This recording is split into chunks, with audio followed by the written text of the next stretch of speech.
The studio lights were bright, the audience ready, and the cameras rolled as Bill Maher walked onto the stage with his usual confidence. It was a big night. His guest, Prince Harry, was already seated. People around the world were watching, expecting a deep and maybe even thoughtful conversation. But what they got was something else, something no one was prepared for. Bill started with his usual jokes, talking about politics, celebrities, and news headlines. The audience laughed, clapped, and waited for the main segment. Then he turned to Prince Harry with a grin and said, "Let's talk about royal pain." There was laughter again, but Harry only smiled politely at first. The questions were safe. Bill asked about Harry's mental health work and his foundation's latest projects. Harry spoke calmly, explaining how important it was to speak openly about trauma. Mental health is not a luxury, he said. It's a human right. But Bill wasn't done. His next question came with a sharper edge. You talk about trauma. But don't you think living in a castle makes it a bit hard to relate to the rest of us? The crowd laughed louder. Harry's smile faded slightly. Still, he answered, pain doesn't care where you sleep. I've lost people. I've watched my wife struggle. It's not about privilege. It's about being human. Bill leaned back, smirked, and said, and yet you've signed deals with Netflix, written books, and stayed in the spotlight. Some might say you like being the center of drama. The room shifted. The energy grew tense. Harry's jaw tightened, but he didn't lose control. There's a difference between sharing your story and being hunted, he said. We've tried to step back, but the cameras follow. Then came the moment everything changed. Bill looked straight at Harry and said, you want to talk about being hunted? What about Meghan? She said she was suicidal on national TV, and now she's doing Spotify and Netflix. You sure that wasn't just a PR stunt? The audience froze. Few gasped. Even the band stopped shifting. Harry's face changed. Its calm expression became steel. He leaned forward, looked Bill in the eye, and said quietly, my wife wanted to end her life, and you think that's a joke? There was silence. You sit here mocking everything grief, pain, trauma, and you call it truth. But all I see is cruelty dressed as comedy. Bill opened his mouth to speak, but Harry had already started removing his mic. Slowly, calmly, he stood up. The producers looked at each other. The crew didn't know what to do. Harry placed the mic on the desk and said, this isn't a conversation. It's a performance, and I won't be part of it. Then he turned and walked off the set. Bill, clearly thrown off, tried to recover. Okay, that's one way to end it, he joked, but it didn't land. No one laughed. Within minutes, social media exploded. Clips of Harry walking off went viral. Hashtags like #HarryWalksOut, #Maher crossed the line, and #MentalHealthMatters flooded. Twitter, some people defended Bill, saying it was just a talk show. But many more stood with Harry. Mental health groups, celebrities, and public figures praised his strength. That wasn't weakness, one tweet said. That was a man drawing a line. By the end of the night, millions had seen the clip. But no one could forget the moment the room went silent. When truth hit harder than any punchline, the morning after the interview, the world was already on fire. News outlets across the globe had run with headlines like Prince Harry walks, offset after mental health jab, and Maher's joke backfires live. By breakfast time in London, the clip had reached nearly 30 million views. On Twitter, Instagram, YouTube, everywhere people were choosing sides. In California, Harry sat quietly in the garden of his Montecito home, phone off, tea untouched. Hadn't spoken since last night. Meghan had watched the clip just once and said nothing. Her face was calm, but her eyes showed that old pain, one they both thought they'd buried. A call came in from their foundation's crisis response team. Donations were flooding in. Mental health advocates from Canada, India, South Africa, and Germany had all issued statements of support. UNICEF had reposted Harry's walkout clip with the caption, "Dignity is not dramatic." Still, Harry felt heavy. He hadn't walked off to make a statement. He walked off because staying would have meant lying to himself and, to the people who needed him to speak truthfully. At HBO's headquarters in New York, things were different. The atmosphere was tense. Executives huddled in private rooms. Emails were flying. Sponsors wanted explanations. One major brand had already paused its advertising campaign. Another sent a formal inquiry asking, was the segment pre-approved by legal? An assistant nervously handed a report to one of the senior producers. It showed real-time sentiment tracking from social media. 90% of viewers had sided with Harry. A smaller but loud group was calling for Maher's apology or even suspension. The brand damage wasn't temporary. It was growing. Inside Maher's office, the host paced. He watched the clip over and over. At first, he defended himself. It's a comedy show, he snapped at his producer. We ask hard questions. But each time he saw Harry say, this isn't a conversation, it's a performance, something inside him shifted. Just a little dot by mid-afternoon, the first wave of international reaction had begun. In Australia, a morning show panel got heated when a psychologist called Maher's remarks reckless and cruel. In Kenya, a grassroots activist went viral for saying, if this is how the West treats a prince, imagine what they do to the voiceless. A UN spokesperson tweeted, mocking mental health is not brave. Listening is. Meghan finally broke her silence late that evening. In a short post on their foundation's official page, she wrote, for years I stayed silent. I let others explain, minimize, distort. But when my husband walked away from that stage, he showed me and the world that silence isn't the only way to survive. Sometimes you walk to protect what still matters. Truth. The message was shared over 2 million times in 12 hours. Late that night, Bill Maher returned to the studio alone. No lights, no audience, just him in the empty space. He walked to the desk, sat down, and looked straight into the camera lens as if it were still on. He whispered something no one heard, then leaned back, eyes closed. Outside the studio, too, fans stood in the cold holding signs. One read, freedom of speech isn't freedom from responsibility. The other simply said, we believe Harry. The world wasn't moving on. Not yet. This wasn't just about an interview. This was about where the line is drawn and who gets to draw it. And this time, the audience didn't freeze. They listened. The third day after the walkout didn't calm the storm, it made it louder. Every major talk show, news network, and podcast had something to say. But it wasn't just media circles anymore. Now, political leaders, global institutions, and public mental health professionals were weighing in.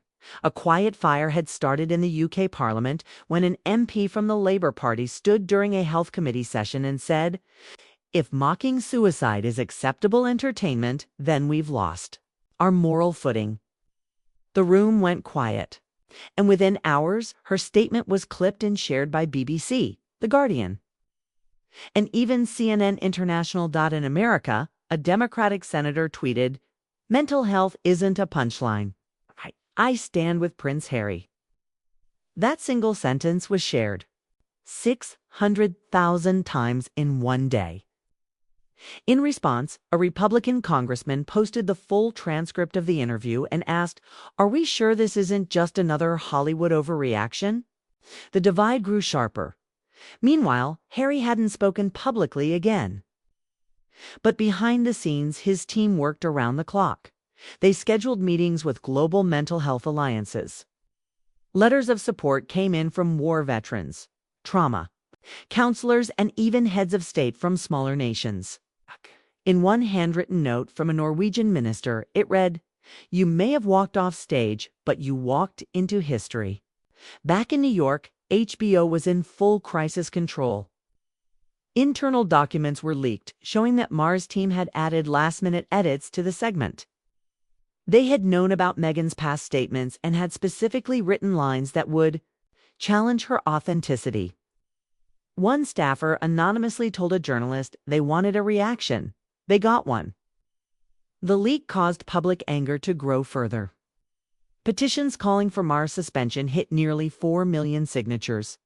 Several of Maher's former guests, including respected journalists and political commentators, publicly declined future appearances. Sponsors pulled out. The pressure was no longer just external, it was inside the building. Maher, for the first time in years, said nothing. But the silence didn't stop the fallout. A former producer from his show came forward in an op-ed saying Bill has always used discomfort to provoke. But he forgot there's a difference between satire and cruelty, between truth and ambush.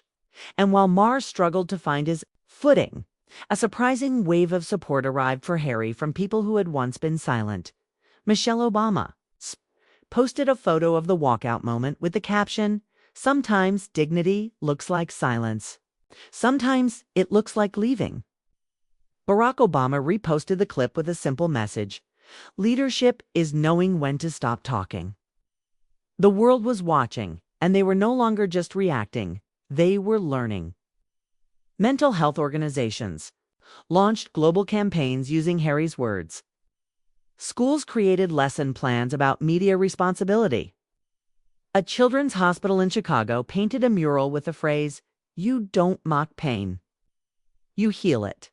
Still, Harry remained quiet, but that silence spoke louder than any interview.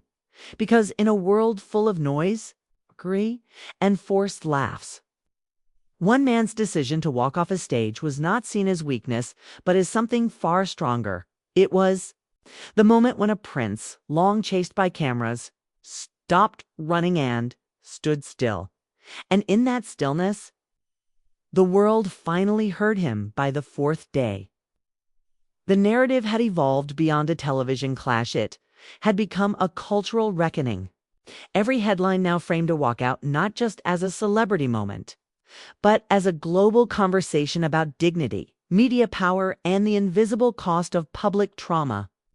At Kensington Palace, silence still ruled. No official response had come from the royal family, and reporters were growing restless. But early that morning, a royal historian leaked a confidential documentan internal memo from 2020 revealing that senior palace advisors had discussed limiting the narrative reach of the Sussex couple. It spoke of media cooperation strategies and reputation containment, using language that sounded more like intelligence briefings than family planning. That memo hit the internet like a match in dry grass. Suddenly, it wasn't just about Bill Maher. It was about every institution that had treated vulnerability as weakness and emotion as a threat.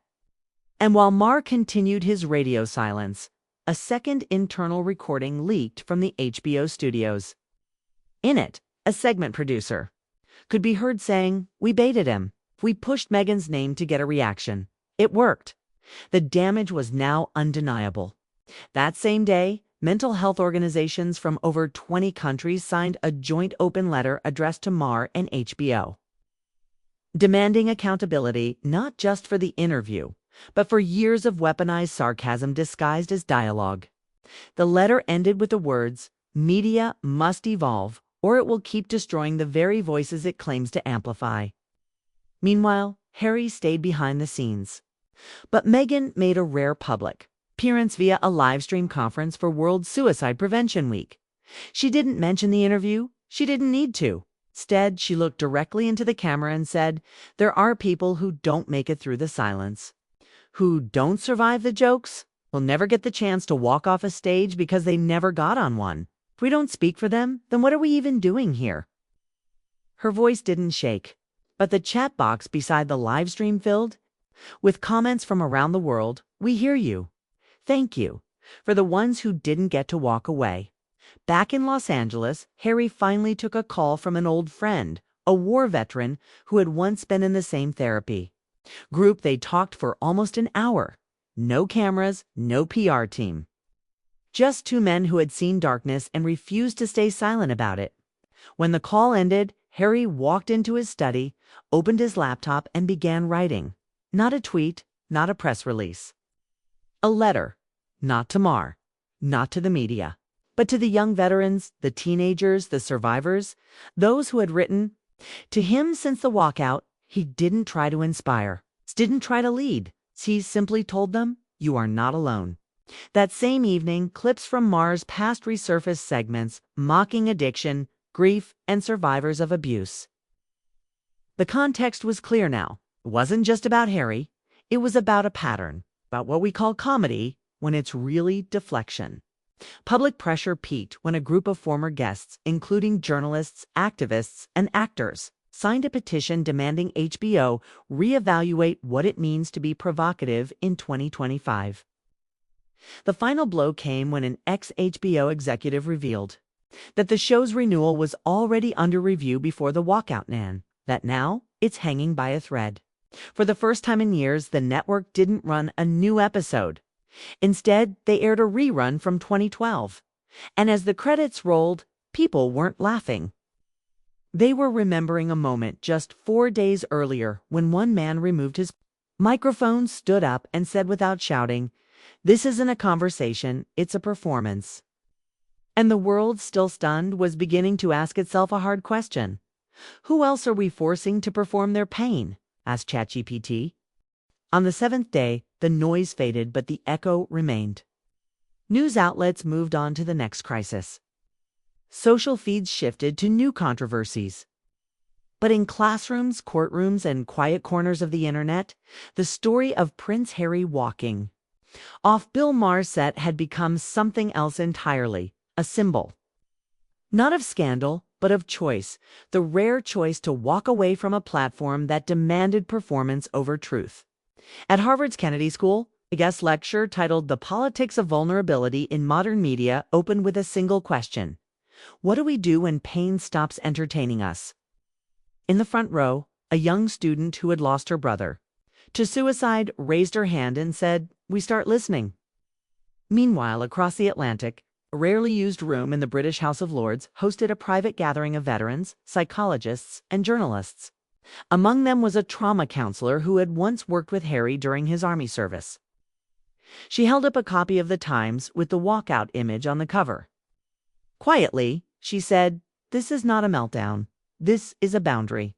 And somewhere, in California, Harry watched it all unfold from the other side of a laptop, screen calm but alert.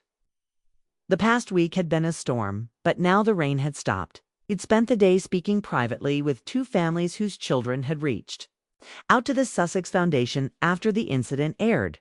One mother had told him through tears, "My daughter finally said she wants to live, because someone else walked away too." That night, Megan joined him on the balcony. No camera crew, no microphone. Just a moment between 2 people who knew that pain doesn't end when the lights go off. Back in New York, HBO made an announcement, quiet but historic. Real Time with Bill Maher would be undergoing format revisions to meet evolving cultural expectations. Internally, everyone knew what that meant. The show, as it had been, was over. Bill Maher recorded a message for his staff. Kay said, "If there's one thing I learned this week, it's that sometimes the smartest person in the room is the one who stops talking." The message was never made public. But the world didn't need to hear it, because people had already made up their minds. What began as a late-night clash had turned into a case study in accountability. Not because it was loud, but because it was quiet. Not because Harry fought, but because he refused to. And that's what stayed. A new phrase began trending, not a hashtag, but a simple line repeated by teachers, mental health advocates, and even journalists across the world. You don't owe your story to someone who laughs at it. It appeared on posters, on protest signs, on sticky notes inside therapists' offices. On the lips of people who had never seen themselves in royal families, late-night shows, or media headlines, but saw themselves in that one moment when Harry took off the microphone and left, not to hide, but to heal. And in doing so, he gave the world permission to do the same. Because in an era that demanded trauma be televised and vulnerability be entertaining, he reminded us all sometimes the most radical thing you can do is walk away. Ask ChatGPT. On the fifth day, the walkout stopped being a trending topic hit, became a documented case study in every journalism class, media ethics workshop, and mental health roundtable across the globe. What began as a single moment on live television was now dissected frame by experts who weren't just interested in entertainment. They were studying the anatomy of a cultural fracture. A media watchdog group published a 30-page report titled From Interview to Injury, When Conversations Cross the Line. It didn't just focus on Bill Maher's words. It pulled quotes from years of late-night monologues, jokes aimed at mental health survivors, grieving families, and those speaking out. One of the authors wrote, "Mockery is not analysis, it's erasure in disguise." Meanwhile, journalists who once stayed neutral started to choose a side not out of emotion, but principle. Christiane Amanpour aired a segment called Silencing, by sarcasm, drawing a direct line between media cynicism and the erosion of public trust. She said, if our first response to trauma is laughter, then we are no longer asking questions, we're blocking answers. In Washington, D.C., members of Congress held a bipartisan mental health forum. And though it had been planned months earlier, Prince Harry's name came up more than once. A Republican senator from Utah said plainly, if walking away from cruelty is now seen as weakness, then maybe we've forgotten what courage looks like. That same day, Harry broke his silence. It wasn't a press conference. It wasn't dramatic. It was a short, unlisted video published by his foundation. He appeared, alone, sitting by a window, no music, no edits, and in under 4 minutes, he spoke with calm but steady purpose. I didn't walk off that stage for me. I walked off for every person who's been laughed at while asking for help. For every partner who's held someone through panic attacks and suicidal thoughts. For anyone who's ever been told that their truth is just drama. I don't regret leaving. I regret not saying this sooner. There was no applause, no viral editing, but by nightfall, the video had passed 10 million views. That evening, Bill Maher finally addressed the incident, publicly not on air, but through a carefully worded statement released to Variety. It read, "My intention was never to harm, only to challenge. Comedy must push boundaries. But in this case, maybe I pushed without listening. To those hurt by my words, I hear you." The response was mixed. Some called it accountability. Others called it damage control. But what was clear, Bill Maher was no longer the one controlling the conversation now. Schools in Chicago and Cape Town used Harry's video in class discussions about emotional intelligence. A Tokyo-based startup that specialized in AI therapy bots integrated his quote into its onboarding process. And in a refugee camp in Jordan, a mental health counselor wrote, "You are not alone." It's been in Arabic on a wall where survivors gathered for daily sessions. This wasn't just about Harry anymore. He had become a signal flare in a storm too long ignored. On the same night, Meghan was seen at a candlelight vigil for suicide prevention in Santa Barbara. She didn't speak. She just stood quietly among survivors and families, holding a small sign that read, "Listen, don't judge." And for once, the cameras around her stayed still, because something had shifted. It was no longer a scandal. It was a mirror. And around the world, more and more people were finally looking into it, seeing not just Harry, but themselves. Seeing how often we make pain perform before we take it seriously.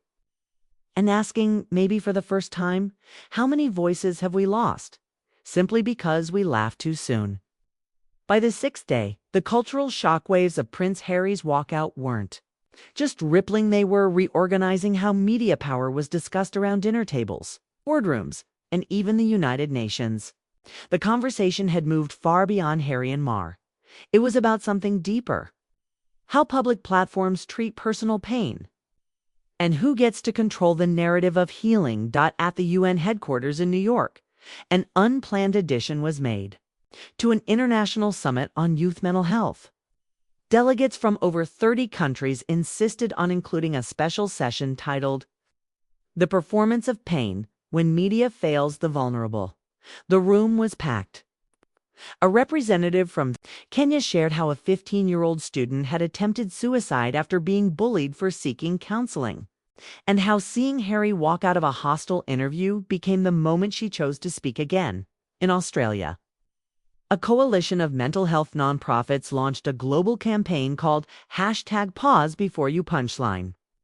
The campaign featured black and white posters of public figures who had spoken out about trauma athletes, activists, survivors. In the center was a single, still image. Prince Harry, mid-walk, earpiece dangling, focused ahead. Meanwhile, Bill Maher was forced to return to his studio, not for an episode, but for an emergency meeting with HBO executives, legal advisors, and PR strategists. The fallout had become structural. 3 sponsors had withdrawn contracts. Several advocacy groups called for an advertiser boycott, and one internal poll revealed that nearly 40% of viewers no longer trusted the show to handle serious topics with maturity. Maher reportedly sat through the meeting quietly for once.